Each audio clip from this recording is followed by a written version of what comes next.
Τάσος μαγειρεύει. Θέλει να πώς θα φτιάξει γλυκό του κουταλιού από την Κίμη. Γεια σας φίλοι μου καλοί. Καλώς ήρθατε σε άλλο ένα επεισόδιο στην κουζίνα μου. Από τα ψαχνά στην Κίμη. Μετά τις μελιτζάνες τις ψαχνιώτικες, σειρά έχει το κιδόνι το κουμνιώτικο. Σήμερα θα σας κάνω γλυκό κουταλιού. Πήγα και μάζεψα κιδόνια. Ένας γείτονάς μου εδώ έχει 3 κιδονιές, γεμάτες κιδόνια.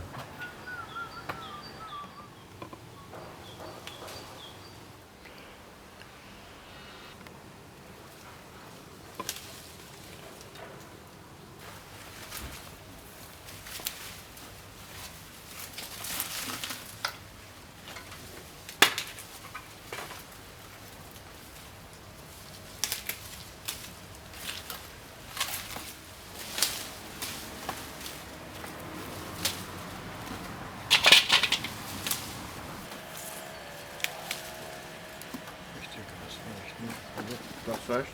Ich glaube schon. Ja, bitte gut. Können Sie sagen? Gut. 3 Kilo sagt ihr? Ja, ne? Ja, 3 Kilo sagt ihr. Ja. Okay.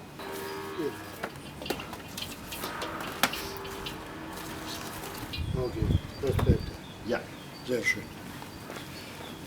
Έφτασαν και τα κιδόνια φρέσκα, ζωντανά. Και θα σας κάνω γλυκό κουταλιού κιδόνι, κουμνιώτικο. Όπως το κάνουν στην Κίμη και στα χωριά της Κίμης. Θα πλύνουμε τα κιδόνια μας, θα τα ξεδιαλέξουμε να μην έχει χτυπημένα. Θα βάλουμε σε ένα μπολ μέσα νερό.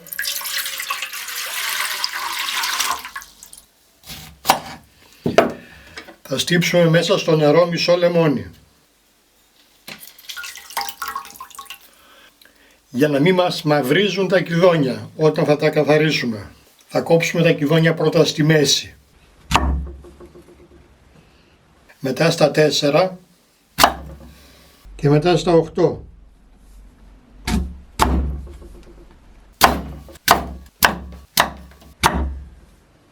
Θα καθαρίσουμε τη φλούδα και με ένα μαχαιράκι θα αφαιρέσουμε τον πυρήνα και τα σκληρά σημεία.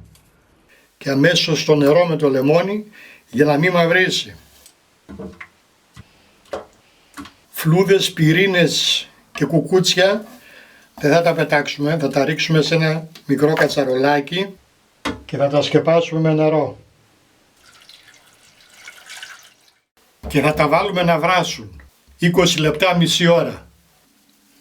Δεν θα το τρίψουμε το κιδόνι, θα το κάνουμε κουμνιώτικο όπως το κάνουν στην Κίμη και στα χωριά της Κίμης. Θα το κόψουμε σαν λεπτές τηγανιτές πατάτες και το ξαναβάζουμε πάλι σε νερό με λεμόνι.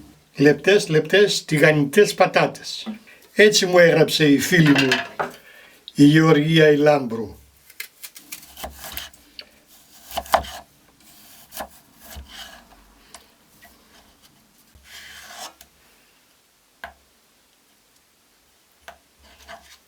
Σε κατσαρόλα θα ρίξουμε ένα μέρος της ζάχαρης και θα προσθέσουμε κιδόνια. Πάλι ζάχαρη ενδιάμεσα, κιδόνια. Κιδόνια και ζάχαρη ίσα μέρη. 1 κιλό κιδόνια, 1 κιλό ζάχαρη. Θα ρίξουμε και λίγο νεράκι. Ίσα να τα σκεπάζει και λίγο λιγότερο. Θα βγάλουν και τα κιδόνια την υγρασία τους. Εδώ τώρα όποιος θέλει μπορεί να προσθέσει και ένα ξυλάκι κανέλας. Εγώ δεν θα βάλω κανέλα γιατί θα βάλω αρμπαρόριζα. Θα ρίξω μέσα και μία βανιλίνη, μέχρι και 2 σηκώνει σε αυτή την ποσότητα. Βάζουμε άλλη μία. Και αφού πάρει την πρώτη βράση θα ρίξω μέσα και την αρμπαρόριζα. Τώρα στο 1 κιλό εδώ θα ρίξω μια κορυφή.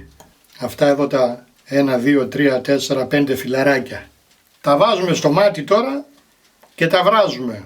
Γύρω στα 35 με 40 λεπτά θα το δούμε στην πορεία. Να δέσει καλά το σιρόπι. Πάμε για βράσιμο. Εδώ είναι οι πυρήνες με τις φλούδες και τα κουκούτσια. Αν και δεν είναι ανάγκη, αλλά μπορούμε να βγάλουμε εδώ λίγο από αυτόν το λευκό αφρό που μαζεύεται. Θα προσθέσω και την αρμπαρόριζα, έχει 10 λεπτά που βράζει, για να βγάλει και αυτή το άρωμά της. Θα αποσύρω το μικρό κατσαρολάκι. Θα στραγγίσω τους πυρήνες και τη φλούδα που έβρασα.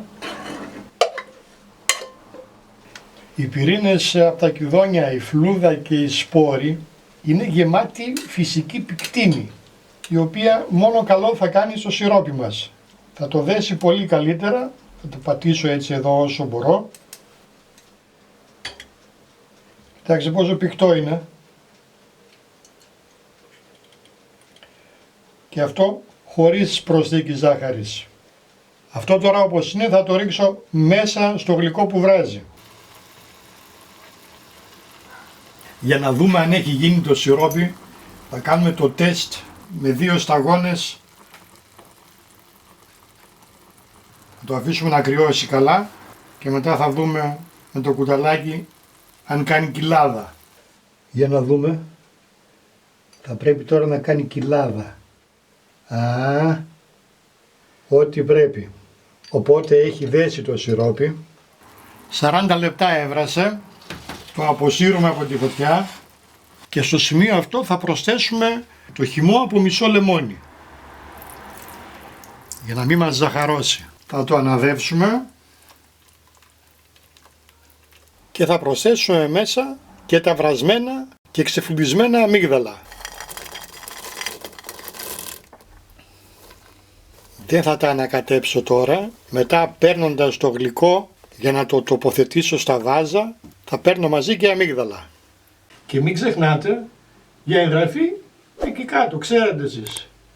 Πατήστε και το καμπανάκι και κάθε φορά που ανεβαίνει καινούργιο βίντεο του παππού Τάσου θα σας έρχεται η ειδοποίηση. Να είστε καλά.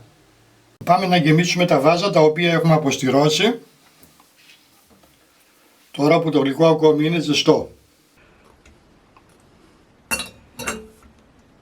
Αυτό το χωνί για τα βάζα είναι πάρα πολύ χρήσιμο για τέτοιες δουλειές, χωρίς να γινόμαστε χάλια. Μαζί με το κυδόνι παίρνουμε και αμύγδαλα. Σιρόπι μπορούμε να προσθέσουμε στο τέλος.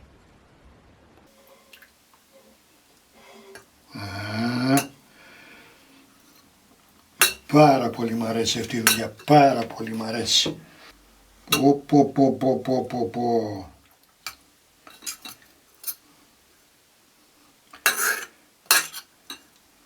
Αυτό κι αν είναι γλυκό, γλυκό κουμιώτικο, γλυκό από την Κίνη και τα περίχωρα.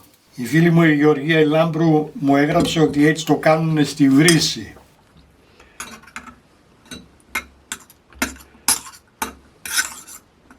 Για το μάτι ψαρεύουμε και ένα φιλαράκι αρμπαρόριζας και το βάζουμε και αυτό μέσα για να πρασινίζει λιγάκι.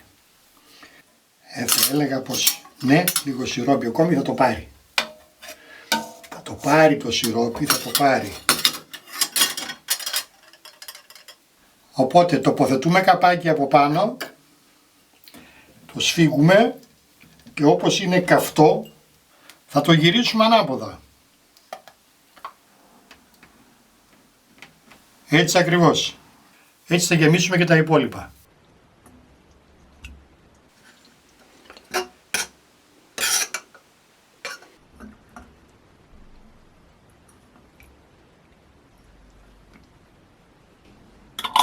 Κλείνουμε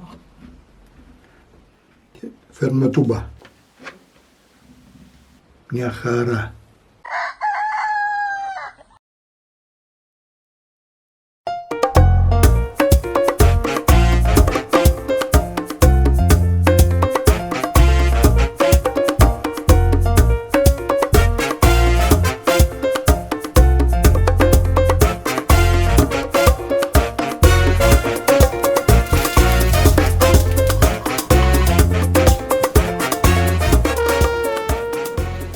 Στην υγειά μας.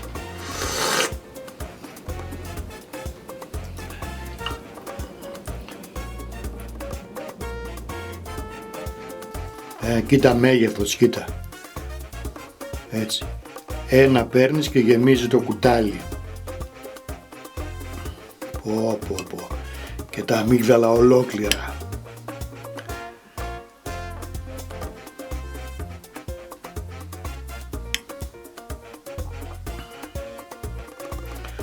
Από χρώμα σκίζει.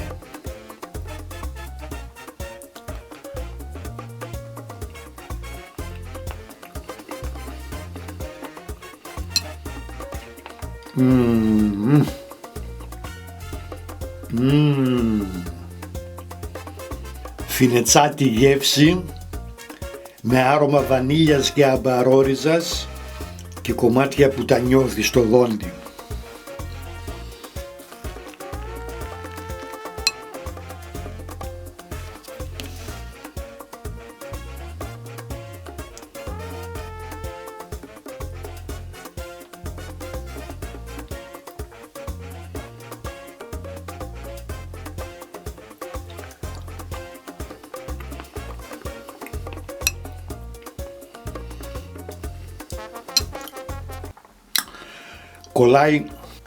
Κολλάει η γλώσσα μου στον ουρανίσκο.